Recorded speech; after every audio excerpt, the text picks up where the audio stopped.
Hyper ఆది జబర్దస్త్ ద్వారా అందరికీ పరిచయమై బాగా వెల్ నోటెడ్ అయ్యారు కమెడియన్. అట్లాగే ఇప్పుడు సినిమాల్లో కూడా ఆర్టిస్ట్గా తనదంటూ ప్రదర్శిస్తున్నారు. పవన్ కళ్యాణ్కి వీరాభిమాని. ఇప్పుడు ఈ ఆగ్రహావేశాలు, జన సైనికుల్లో వస్తున్న ఆగ్రహావేశాలు, 24 తీసుకోవడం వల్ల వచ్చిన ఆగ్రహావేశాలు చల్లార్చేటటువంటి పనిలో నిలదీత ద్వారా ప్రారంభించారు ఆయన హైపర్ ఆది గారు.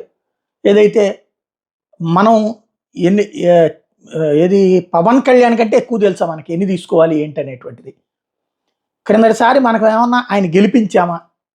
ఆయన్ని గెలిపించలేని మనకి ఆయన్ని అడిగే హక్కు ఎక్కడది? ఇన్ని తీసుకోమని చెప్పే హక్కు ఎక్కడది? రాష్ట్ర ప్రయోజనాల కోసం ఏం చేయాలో ఆయనకి తెలియదా? మనందరం కూడా క్రమశిక్షణ గల కార్యకర్తలుగా పవనిజాన్ని నమ్ముకునేటటువంటి వాళ్ళుగా ఖచ్చితంగా కష్టపడదాం, గెలిపిద్దాం.